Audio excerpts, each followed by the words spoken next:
चलिए देखिए, मान लीजिए कि एक पाइप है और इस पाइप में से एक फ्लूइड जो है फ्लो हो रहा है, चाहे पानी हो रहा है, कोई भी हो रहा है, लिक्विड फॉर्म में फ्लो हो रहा है, ठीक है। And it possesses velocity at point A, v2 velocity point B पे है, v3 velocity at point C. As the liquid flows, the different elements of the liquid pass through the points A, B, and C. If it happens so that while moving along path ABC, the successive elements of the liquid possess velocity v1, v2, and v3, when at the points A, B, and C respectively, then such an orderly flow of the liquid is called streamline or steady flow. अब होता क्या है streamline flow? तो streamline flow of liquid is that flow in which each element of the liquid passing through a point travel along the same path and with the same velocity as the preceding element passing through the same point. जैसे मान लीजिए यहाँ पर अगर हम एक tube का example लें कि ये ट्यूब है, ठीक है, और यहाँ पर फ्लो हो रहा है पानी,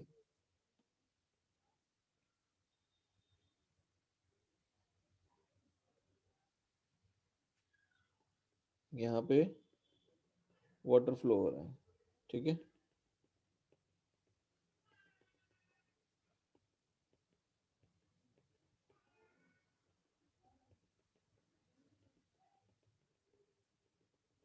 इस तरीके से,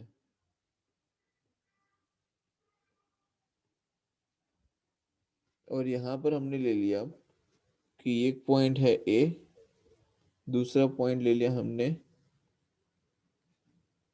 बी, और तीसरा पॉइंट हमने ले लिया सी। तो ये तीनों पॉइंट्स पे जो फ्लो होगा, ठीक है, वो कैसा होगा? स्ट्रीमलाइन। और इट इज वेलोसिटी जो है हम उसके कैसे लेते हैं? टेंजेंट पे लेते हैं, right. A streamline may be defined as the path, straight or curved, the tangent to which at any point gives the direction of the flow of the liquid at that point. तो हम क्या कहेंगे? A streamline may be defined as a streamline may be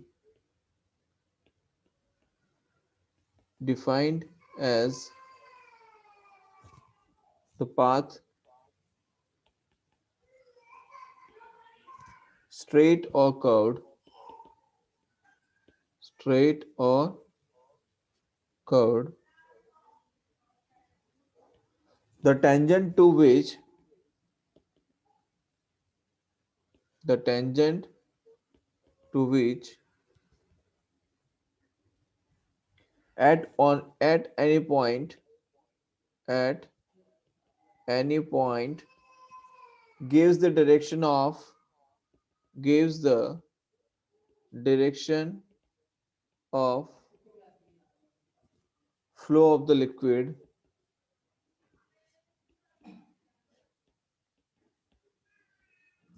at that point, ठीक है। तो ये क्या हो गया? ये हो गया आपका स्ट्रीमलाइन, ठीक है। कि स्ट्रीमलाइन क्या होता है, तो उसकी क्लैरिटी आ गई सभी को। That it is a path straight or curved, the tangent to which at any point gives the direction of the flow of the liquid at that point, ठीक है। समझ में आया बेटा? Yes sir. और स्टेडी फ्लो का Yes, sir. मतलब यह है कि चाहे पॉइंट ए हो, चाहे पॉइंट बी हो, चाहे पॉइंट सी हो, तीनों पॉइंट्स पे उसकी जो वेलोसिटी है वो कैसी होनी चाहिए? सेम होनी चाहिए, राइट। मतलब कि एक ऑर्डरली जो फॉर्म हमने कंसीडर किया है कि पॉइंट ए पे v1 है, पॉइंट बी पे v2, और उसी पॉइंट के थ्रू वो पास हो रही है, that is the steady flow of the liquid, हम लोग कह सकते हैं, ठीक है। दूसरी चीज है tube flow, tube of flow. That means a tube of flow is a bundle of streamlines having the same velocity of the liquid element over any cross section perpendicular to the direction of the flow। फिर से repeat कर रहा हूं, a tube of flow को हम क्या लिखेंगे?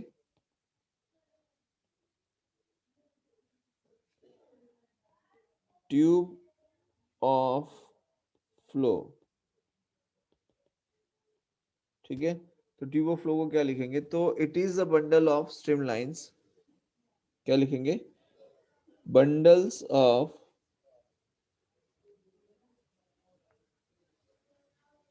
bundle of streamlines,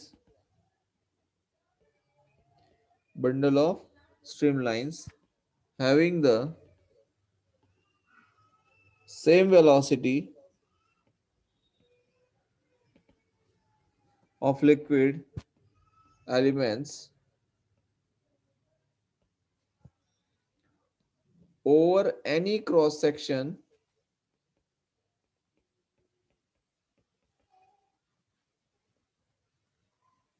perpendicular to the direction of flow।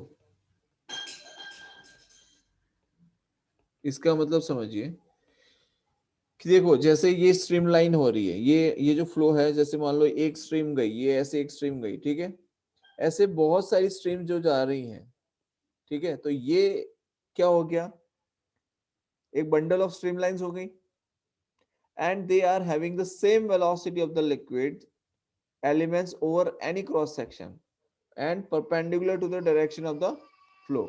मतलब यहाँ पे सपोज आपने कोई क्रॉस सेक्शन लिया, यहाँ पे एक परपेंडिकुलर, इस तरीके से कि ये हमने एक परपेंडिकुलर क्रॉस सेक्शन लिया, ठीक है, तो यहाँ पर क्या हो जाएगा, इसे हम कहते हैं ट्यूब ऑफ फ्लो। और ये जो क्रॉस सेक्शन है वो कैसा लिया हुआ होना चाहिए, perpendicular to the direction of the flow. मतलब कि अगर ये डायरेक्शन है फ्लो होने की, तो उससे कैसा होना चाहिए, परपेंडिकुलर होना चाहिए। क्या ये चीज क्लियर है सभी को ट्यूब ऑफ फ्लो के बारे में? Yes, sir. Yes, sir.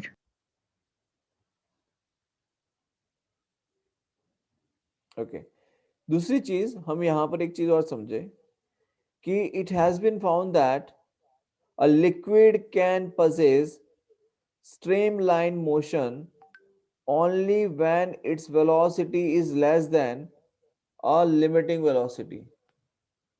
क्या कहेंगे, it has been found that a liquid can possess streamlined motion only when its velocity is less than a limiting velocity। अब limiting velocity से कम होना that means क्या हो गया कि critical velocity, इसे क्या कहेंगे, critical velocity, right? So when the velocity of the liquid becomes greater than the critical velocity for the liquid, the different elements of the liquid move along a zigzag path। As a result of unsteady motion of the elements of the liquid along zigzag path, the liquid gets churned up। Such a motion of the liquid is called turbulent flow। क्या कहेंगे इसे, turbulent flow कहेंगे। बोलो आई बात समझ में? मतलब कि एक चीज समझ लीजिए कि एक लिमिटिंग वैल्यू है कोई, उस लिमिटिंग वेलोसिटी से अगर आप जो वेलोसिटी है फ्लो ऑफ लिक्विड की अगर वो ज्यादा है, दैट मीन्स हम इसे कहेंगे क्रिटिकल वेलोसिटी की कंडीशन है, ठीक है, कि इतनी वेलोसिटी से ज्यादा है, दैट मीन्स हमने नाम दे दिया कि इट्स अ क्रिटिकल वेलोसिटी। उसके ऊपर अगर आप लिक्विड मूव कर रहा है तो उसका जो पाथ है वो कैसा पाथ है, अनस्टेडी एंड जिगजैग पाथ होता है, and because of that the liquid gets churned up. मतलब एक जो स्ट्रीम लाइन जो स्टेडी फ्लो था वो फ्लो वहां पर आपको देखने को नहीं मिलता है, and such type of motion of the liquid is called turbulent flow. क्या कहेंगे इसे, टर्बुलेंट फ्लो। क्लियर है बेटा, टर्बुलेंट फ्लो क्या होता है सभी को? Yes, sir. Yes, sir. ठीक है, ओके अच्छा, अब टर्बुलेंट फ्लो के बारे में आप समझिए लैमिनर फ्लो क्या होता है।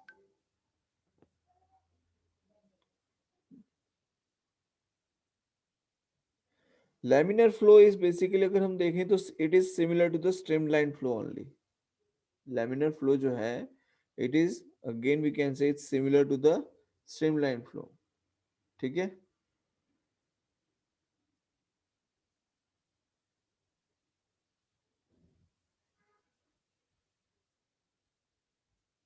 देखिए सपोज अगर मैं यहाँ पर एक आपको एग्जांपल से समझाऊं,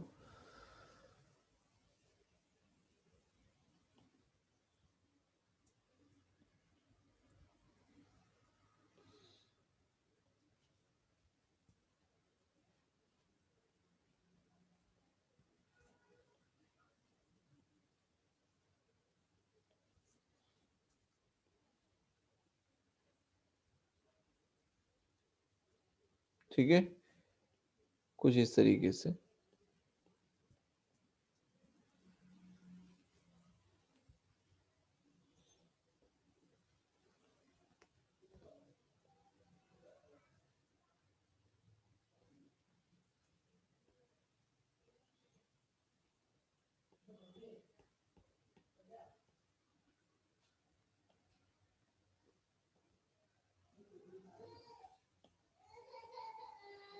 इस तरीके से, ठीक है।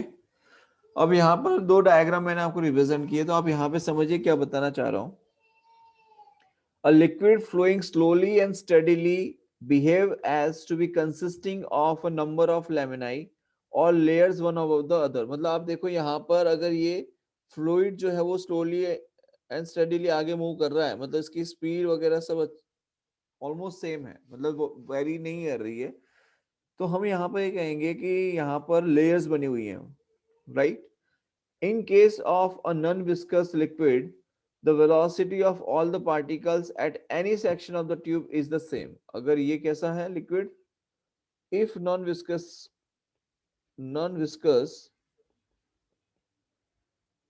fluid है,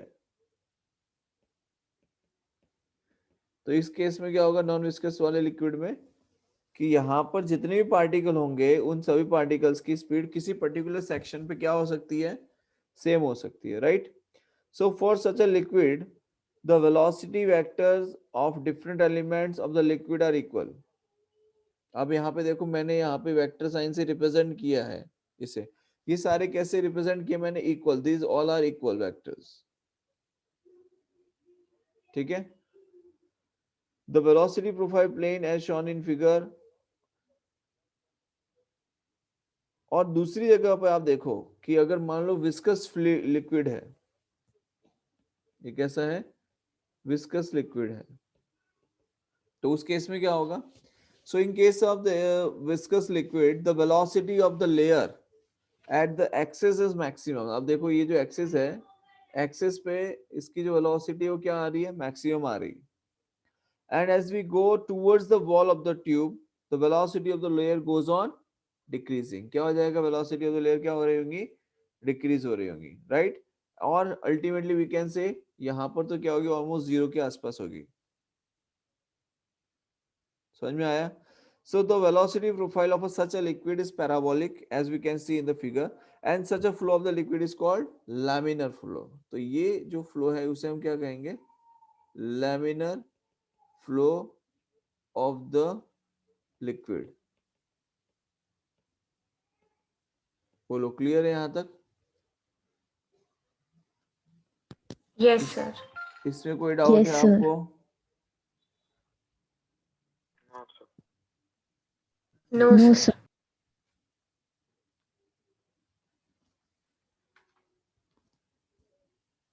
आगे देखिए,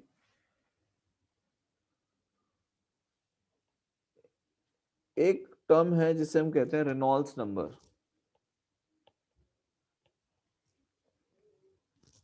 सुना है पहले नाम,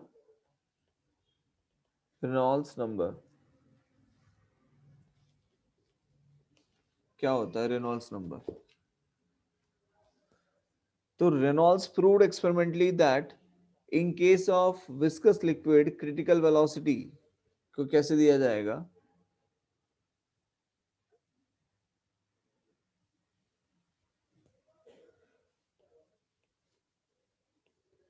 he proved experimentally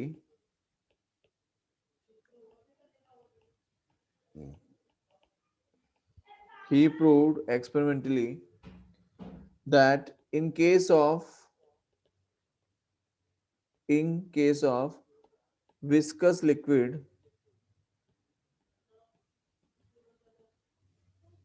critical velocity को हम कैसे रिप्रेजेंट करेंगे, क्रिटिकल वेलोसिटी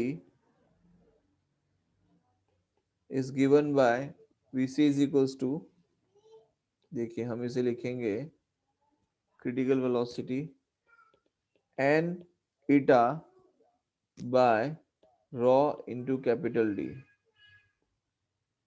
क्या आ जाएगा, n eta by rho into capital D। अब यहाँ पे कैपिटल D जो है वो क्या है, तो कैपिटल D बेटा होता है डायमीटर ऑफ अ ट्यूब। क्या आ जाएगा ये, डायमीटर ऑफ ट्यूब। ईटा क्या है, तो ईटा है कोएफिशिएंट ऑफ विस्कोसिटी। ईटा क्या है, कोएफिशिएंट ऑफ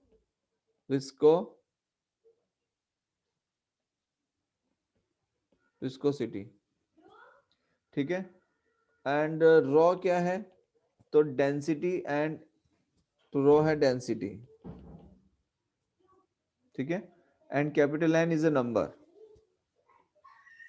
कैपिटल एन क्या रिप्रेजेंट कर रहा है, नंबर, और इसे कहते हैं रेनॉल्ड्स नंबर। एक्चुअली क्या कहते हैं इसे, रेनॉल्ड्स नंबर, ठीक है।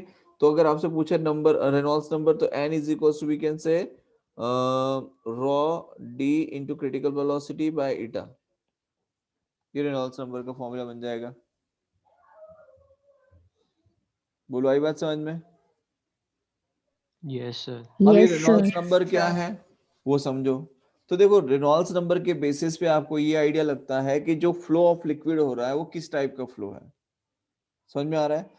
सपोज इफ आई से फॉर अ विस्कस, ये फॉर अ विस्कस लिक्विड की ही बात हो रही है, ध्यान रखिएगा इस बात का, ठीक है। So we will say for a viscous liquid the flow, if the flow is laminar, if I say for a viscous liquid, for a viscous liquid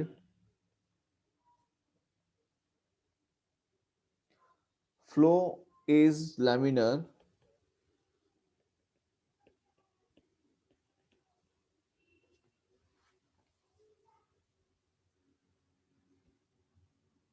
flow is laminar when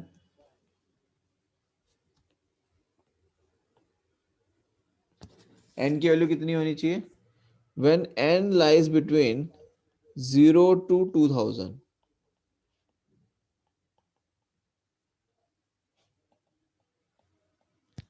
ठीक है, 0 से 2000 के बीच में है तो लैमिनर। अगर यही number की रेनॉल्ड्स नंबर की जो वैल्यू है, अगर ये 2000 से ऊपर है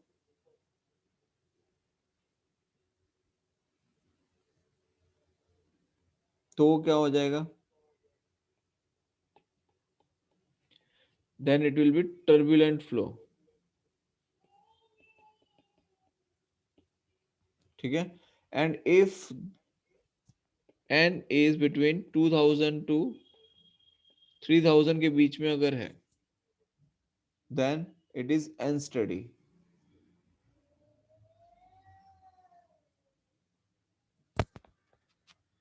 अब ये अनस्टडी है, इसमें क्या होता है अनस्टडी के अंदर कि it may change from, it may change from laminar to turbulent, laminar to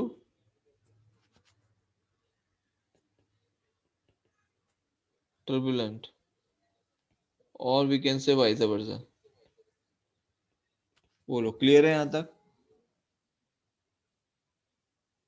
Yes, sir. Yes, sir. Yes, sir. ठीक है,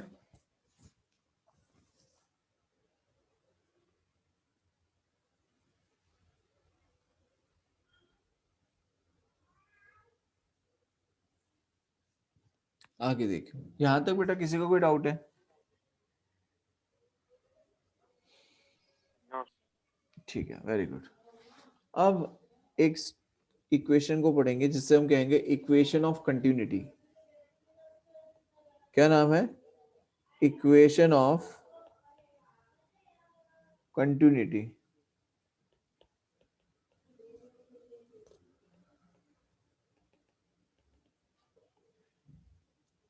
इक्वेशन ऑफ कंटिन्यूटी, तो इक्वेशन ऑफ कंटिन्यूटी को समझिए। देखिए इसके लिए मैं एक डायग्राम बनाता हूं सबसे पहले तो, जिससे इजी हो जाएगा थोड़ा सा समझना आपके लिए। ये जो डायग्राम है इसमें एरिया A1 लिया हुआ है, इसमें जो वेलोसिटी है फ्लूइड की V1 ली हुई है, ठीक है। एंड ये हमने एक पॉइंट कंसीडर कर लिया, पॉइंट ए, ये पॉइंट ले लिया B, इसका एरिया है A2 एंड वेलोसिटी है v2 and there is a streamline flow, मतलब कि यहाँ पे लिक्विड फ्लो हो रहा है। बोलो समझ में आया? अच्छा, अब देखिए,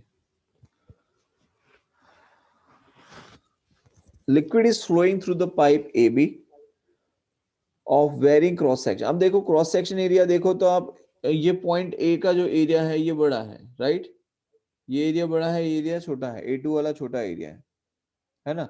So let the liquid enter with the normal velocity v1 at point A and leave with the velocity v2. और densities हैं एक जगह ρ1 और दूसरी जगह ρ2 with the density of the liquid at point A and B। ठीक है? So जो वॉल्यूम एंटर होगा पर सेकंड एट पॉइंट ए वो कितना होगा?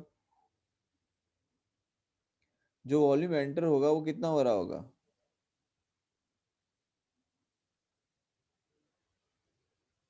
देखिए हम लिख सकते हैं that volume of liquid entering per second at point A। ठीक है, तो क्या हो जाएगा? तो हम लिखेंगे A1V1। अब A1V1 वॉल्यूम कैसे निकालेंगे यहाँ से? देखो वॉल्यूम पर सेकंड, इसका मतलब हम यहाँ पे लिख सकते हैं कि ये तो V1 तो वेलोसिटी है, तो A1 आपका एरिया है, V1 को हम लिख सकते हैं distance by time t, right? क्या हो जाएगा? Distance by time t। तो एरिया इंटू डिस्टेंस कितना हो जाएगा? वॉल्यूम हो जाएगा। तो क्या वॉल्यूम पर सेकंड आ जाएगा ये? बोलो, आई बात समझ में? Yes, sir. ठीक है, अब यहाँ पर हमने ये वॉल्यूम निकाल लिया, तो क्या हम मास भी निकाल सकते हैं? तो मास क्या होता है? Density into volume. तो हम लिख सकते हैं mass of liquid entering per second at point A. So we will say mass of liquid entering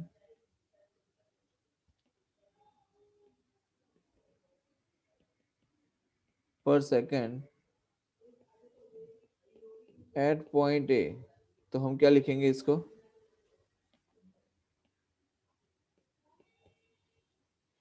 मास को क्या लिखेंगे? डेंसिटी, ठीक है, इंटू वॉल्यूम। तो वॉल्यूम क्या आ जाएगा? A1 into D by T. तो हम लिखेंगे A1 इंटू V1। लिख सकते हैं कि नहीं? Yes, Right? sir. Similarly we can write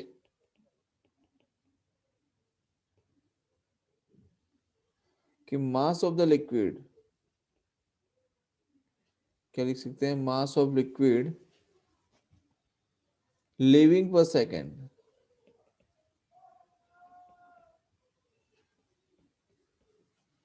eight point B.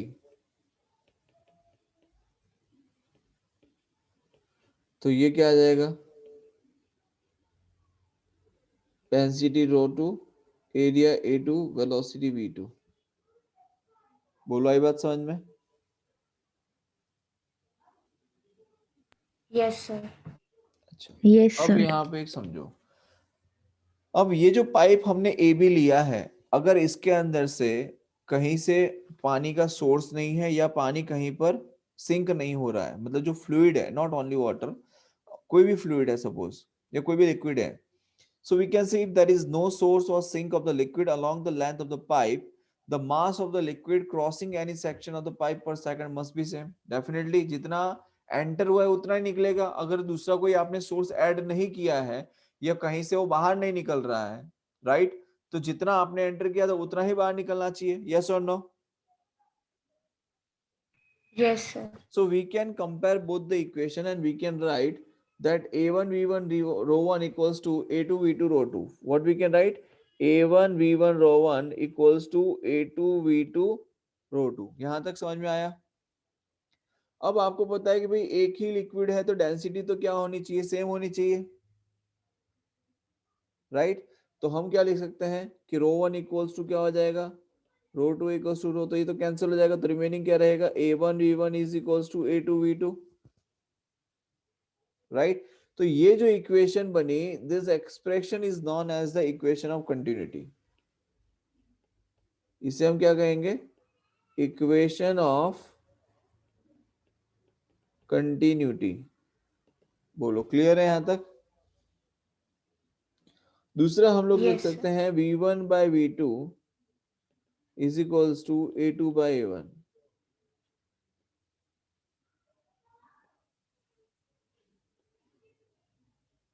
बोलो, कोई डाउट है यहाँ पे किसी को?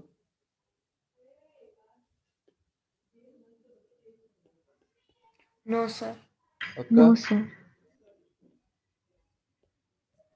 Yes, sir. पक्का? Yes, sir. हाँ, ठीक है। तो यहाँ पे हम ये कह सकते हैं the velocity flow is inversely proportional to the area. V is proportional to क्या आ जाएगा? 1 by A। बोलो, कोई डाउट इसमें किसी को? No, sir. Okay, great.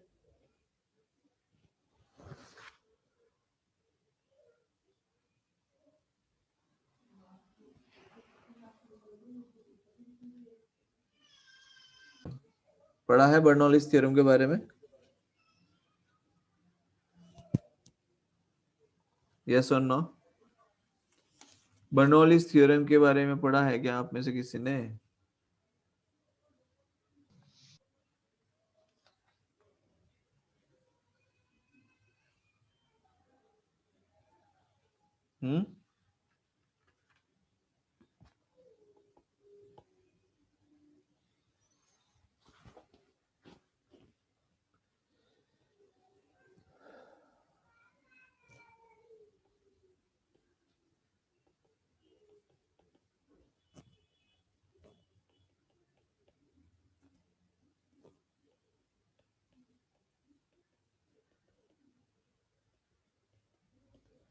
Bernoulli's theorem.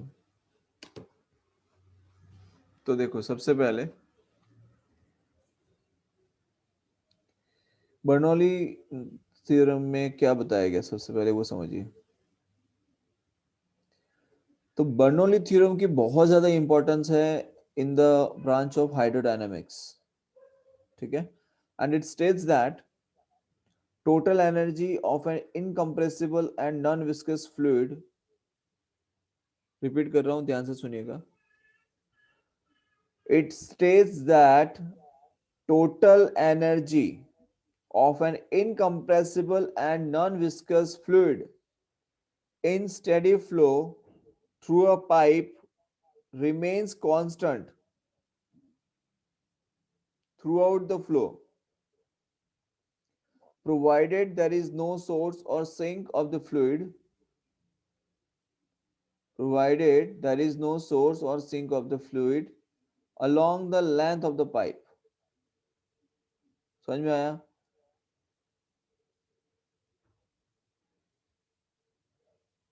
इसका मतलब यह है कि हमने आगे जो स्टडी किया जिसके अंदर हमने ये कहा था इक्वेशन ऑफ कंटिन्यूटी के अंदर बेटा, कि जितना आपने फ्लूइड एंटर किया है उतना ही एग्जिट होगा अगर वहां पे कोई सोर्स या सिंक नहीं है, राइट। सिमिलरली यहाँ पर भी वही चीज बता रहा है कि जितना आपने एनर्जी इनपुट की है उतनी एनर्जी बाहर निकलेगी जब तक कि बीच में कोई सोर्स या सिंक नहीं हो। तो जो फ्लो है वो कांस्टेंट रहता है पाइप के अंदर। समझ में आया? समझ में Yes, आया? sir. Total energy of an incompressible and non-viscous fluid in steady flow through a pipe remains constant throughout the flow, provided there is no source or sink of the fluid along the length of the pipe।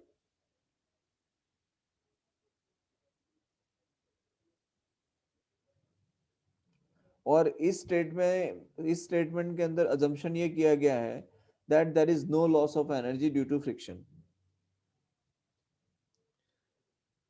क्या assumption है? No loss of energy due to friction, ठीक है। तो mathematically क्या prove किया गया था वो मैं आपको बता देता हूं पहले। For a unit mass of fluid flowing through a pipe, mathematically prove किया गया था that P by rho plus GH plus 1 by 2 V square equals to constant. अब आप यहाँ पे समझो कि यहाँ पर लिखा गया है for unit mass of liquid flowing through a pipe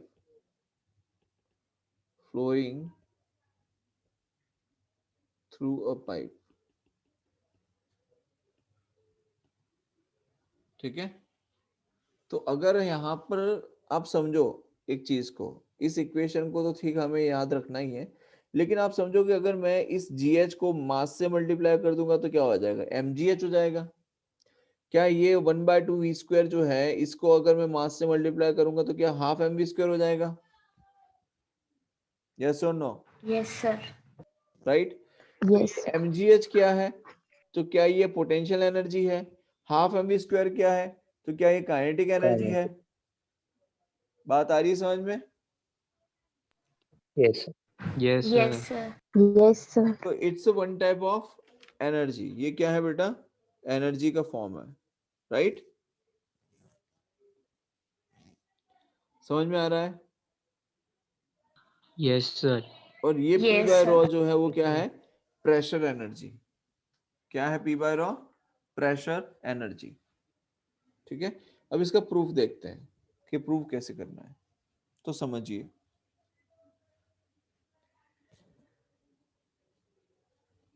यहां पे हमने इस तरीके से एक पाइप लिया,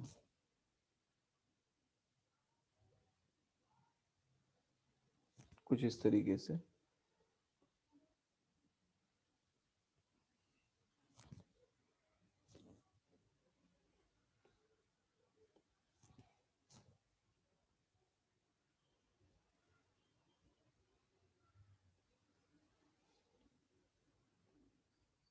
ठीक है,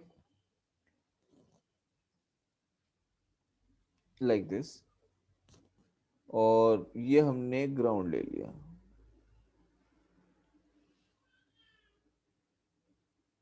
ठीक है, तो ये क्या है? ये हाइट हो गई h1। ठीक है, और ये हाइट क्या हो गई? ये हाइट हो गई h2। ठीक है, इसका एरिया कितना है? तो A1 है। वेलोसिटी कितनी है? तो V1 है। और प्रेशर कितना होगा यहाँ पे? तो P1 है। सिमिलरली यहाँ पर h2 हाइट पे एरिया ऑफ क्रॉस सेक्शन क्या है? तो A2 है। वेलोसिटी कितनी है? तो भाई V2 है। प्रेशर कितना है? तो P2 है। ठीक है, और यहाँ पर ये हमने फ्लो ले लिया इस तरीके से, लाइक दिस। बोलो, यहां तक समझ में आया? Yes, sir. ठीक है, अच्छा अब समझिए कि जैसे हम जानते हैं as according to the equation of continuity हम क्या लिख सकते हैं? A1 V1 ρ1 is equals to A2 V2 ρ2 and if we say ρ1 equals to ρ2 तो ये क्या हो जाएगा? कट हो जाएगा। तो A1 V1 equals to A2 V2 हो जाएगा, राइट? और A1 V1 हमें दे क्या रहा है? Volume flowing per second. So if I write A1 V1 is equals to A2 V2, ठीक है, तो वॉल्यूम इज इक्वल टू होता क्या है? Mass by density. वॉल्यूम होता क्या है? मास बाय डेंसिटी तो होगा, यस और no? Yes, sir. Yes, sir. देखो जबरदस्ती यस सर मत करो, समझ में आए तो ही हाँ बोलो। हम डेंसिटी को लिखते हैं मास बाय वॉल्यूम, तो वॉल्यूम क्या लिख सकते हैं? Mass by density. और ये है क्या हमारे लिए? तो वॉल्यूम ही है, volume flowing per second, yes और नो? ठीक है, Sir, हाँ बोलो। sir, लेकिन ये V1 और V2 वेलोसिटी नहीं है? है ना, पर कंबाइन करो ना तो वॉल्यूम वो हो जाएगा ना, वॉल्यूम फ्लोइंग। जैसे V1 है, V1 को मैं d/t कर दूं तो क्या हो जाएगा? V1 को अगर मैं d/t कर दूं तो एरिया इंटू डिस्टेंस क्या हो जाएगा? वॉल्यूम फ्लोइंग पर सेकंड नहीं हो जाएगा? Yes, sir. राइट, उस एस्पेक्ट से हम Okay. यहाँ पे देख रहे हैं. Okay. अब आगे देखिए,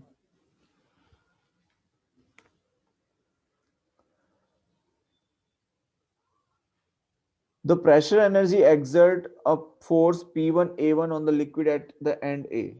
यहाँ पर कितना फोर्स अप्लाई कर रहा होगा, P1 A1, और यहाँ पे P2 A2, इतना प्रेशर अप्लाई हो रहा होगा, राइट.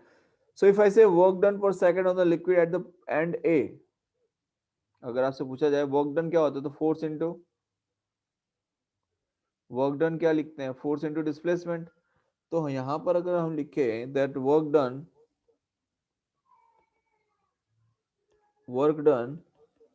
पर सेकंड, अब पर सेकंड टर्म आ गई, ठीक है, on the liquid at point A.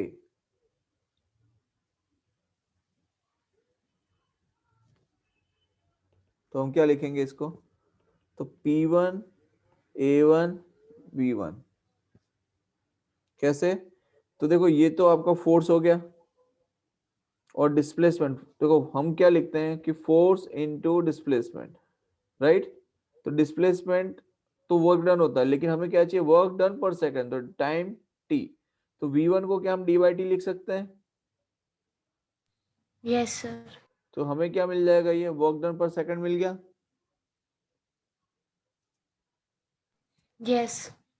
Again if I say ये हो गया work done per second on the liquid at point A. दूसरा है similarly at and point B for point B. तो बी के लिए क्या हो जाएगा, तो P2 A2 V2 होगा कि नहीं. Yes, sir. अब आपसे कहा जाए कि नेट वर्क डन कितना होगा, भाई एक पॉइंट ए है जहां पर हो रहा है work done per second P1 A1 V1, दूसरे पॉइंट पे हो रहा है P2 A2 V2. So net work done कितना होगा by pressure energy. So we can say net work done by the pressure energy by the pressure energy. तो हम क्या लिखेंगे,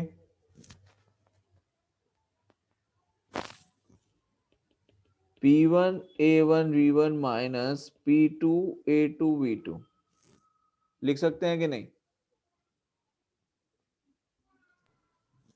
सो A1 V1, क्या A1 V1 को हम m बाय रो लिख सकते हैं बेटा, ये देखो समझ में आ रहा है कि नहीं. क्या Yes, हम sir. A1 V1 को Yes, m बाय रो लिख सकते हैं. तो यहाँ पर P1 इंटू A1 V1 की जगह लिखेंगे m by rho minus P2 into A2 V2 की जगह क्या लिख सकते हैं, m बाय रो. तो ये हो जाएगा P1 minus P2 into m by rho. बोलो यहाँ तक क्लियर है. Yes, sir. yes, sir. ठीक है. अब यहाँ पे जो मास m है, so we will say when the mass m of the liquid flows in 1 second from the end A to B, its height increases from h1 to h2. Height कितनी हो रही है, h1 से h2 हो रही है, right. इसके equation number 1 दे देते हैं. चलो दूसरा है कि when the height increases, तो increase in potential energy, we can say increase in potential energy of the liquid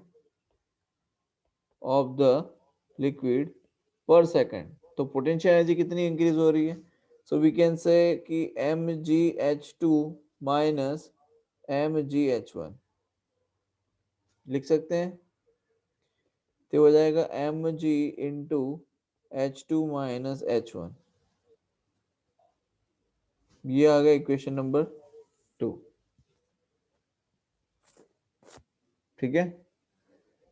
दूसरी चीज, when the mass m of the liquid flows in 1 second from the end A to B, its velocity increases from v1 to v2. So as fluid moving,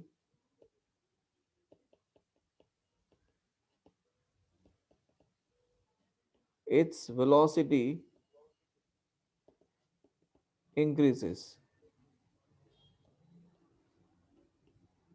तो velocity कितने से कितनी हो रही है? v1 to v2 कितनी हो रही है? v1 से v2. तो we can say 1/2 m v1 square minus 1/2 m v2 square लिख सकते हैं. तो क्या हो जाएगा? 1/2 m into v2 square minus v1 square. yes or no? Yes, sir. ये थर्ड Yes, आ sir. गया इक्वेशन. ठीक है.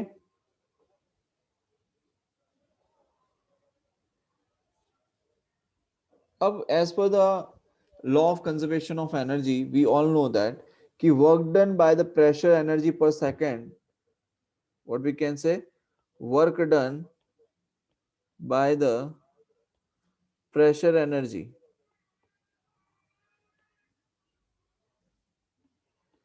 per second equals to, अब ये जो वर्क डन हुआ है प्रेशर एनर्जी के थ्रू, जैसे हमने यहाँ पे इनिशियली बताया था कि फोर्स इतना लग रहा है F1, ठीक है, और उसकी वेलोसिटी से मल्टीप्लाई करके हमने क्या किया था, work done by the pressure energy per second. ठीक है, दैट इज इक्वल टू क्या होना चाहिए कि जो पोटेंशियल एनर्जी मिली है और जो काइनेटिक एनर्जी मिली है उसके इक्विवेलेंट होना चाहिए ये प्रेशर एनर्जी. जो हम क्या लिख सकते हैं, work done by the pressure energy per second equals to increase in potential energy per second.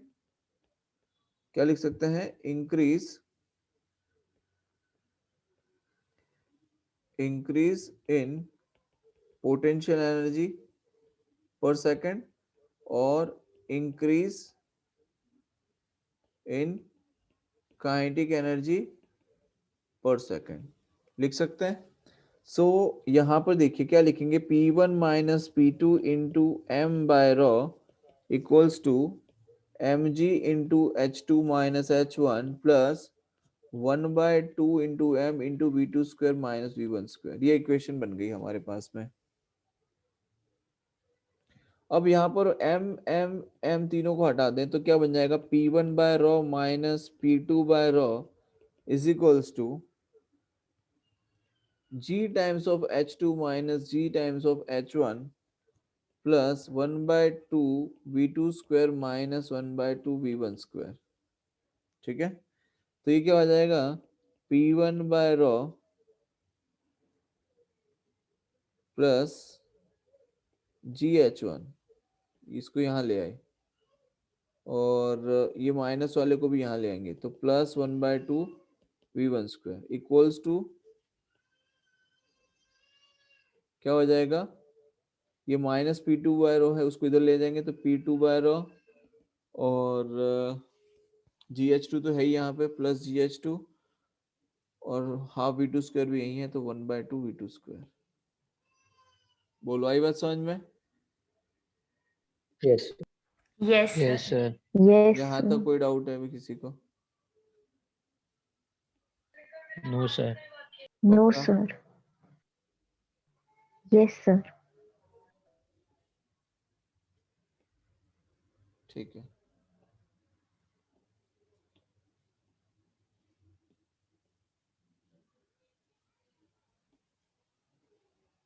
तो हमारे सामने इक्वेशन बनी P1 by rho plus GH1 plus 1/2 V1 square equals to P2 by rho plus GH2 plus 1/2 V2 square. ठीक है,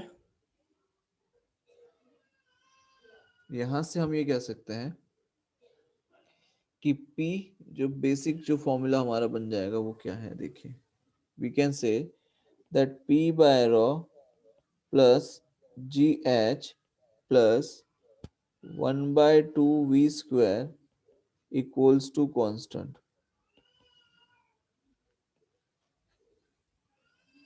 समझ में आया? बोलो, ये क्या है,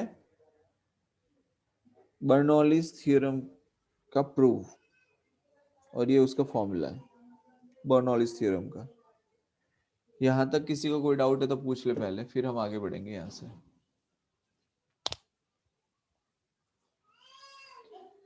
Anyone has any doubt in this? No, sir.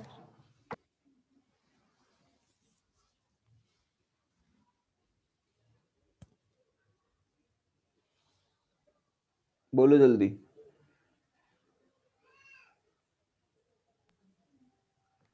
No, sir. ठीक है चलो, तनिष्का समझ में आया?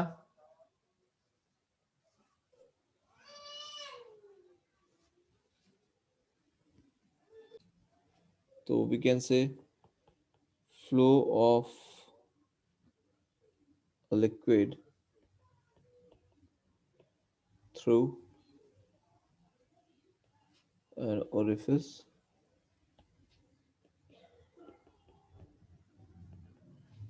ठीक है, or you can say we are going to study about velocity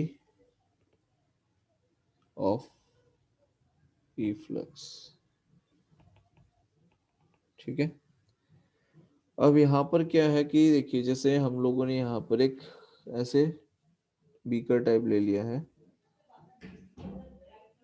ठीक है, ये इस तरीके से, और इसमें पानी भरा हुआ है या फ्लूइड कुछ भी, एंड ये h हाइट है यहाँ से यहाँ तक की, यहाँ पे होल है और ये h हाइट पे है at point O.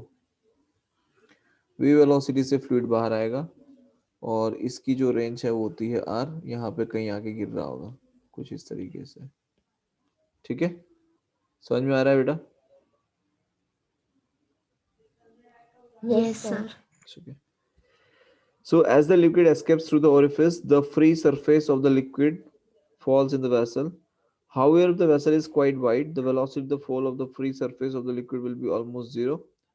As the free surface of the liquid and the liquid escaping from the orifice are both exposed to the atmosphere, pressure at the points A and O will be equal to the atmospheric pressure P, and thus if P1 and P2 are the pressure at the points A and O, then तो यहाँ पर हमारे पास में point A है और यहाँ पे पॉइंट ओ हो गया, दोनों जगह दोनों देखो एटमॉस्फेरिक प्रेशर के लिए दोनों ओपन है right. So we can say कि P1 is equals to P2 is equals to P, ये प्रेशर होगा यहाँ पे।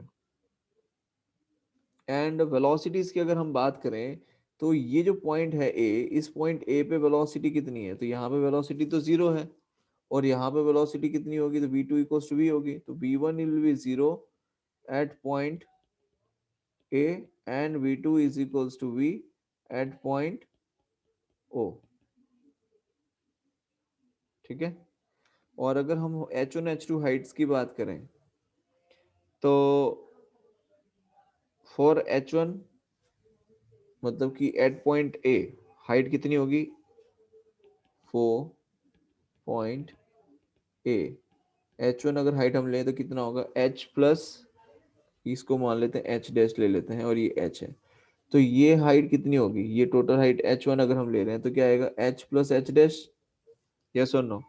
और अगर हम सिर्फ यहाँ तक की हाइट लें पॉइंट ओ के लिए फॉर पॉइंट ओ, तो हाइट कितनी आएगी H2 is equals to H dash. Clear है यहाँ तक? क्लियर है? Yes. Yes, sir. Yes, sir. Now according to Bernoulli's theorem,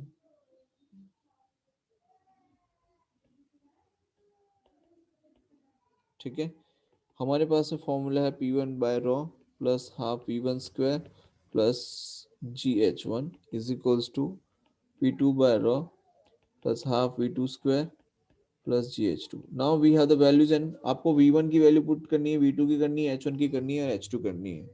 इन सभी वैल्यूज को जब आप पुट करेंगे ठीक है, तो आपके पास में आंसर जो आएगा वो आएगा V इज इक्वल्स टू, इस तरीके से इक्वेशन बन जाएगी 1/2 V square equals to G times of H plus H dash minus H dash, तो ये चला जाएगा, तो V आएगा आपके पास में under root of 2GH। Is just a calculation part है और कुछ नहीं है। तो ये जो वेलोसिटी है, इस वेलोसिटी को हम कहते हैं velocity of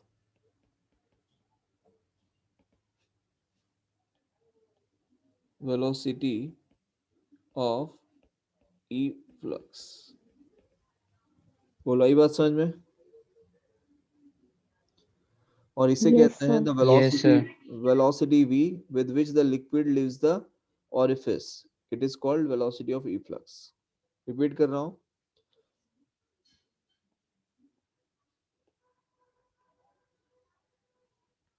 the velocity v with which the liquid leaves the orifice is called velocity of efflux. बोलो, यहां तक समझ में आया बेटा? Yes, sir. Sir. Yes, sir. कोई डाउट है किसी को इसमें?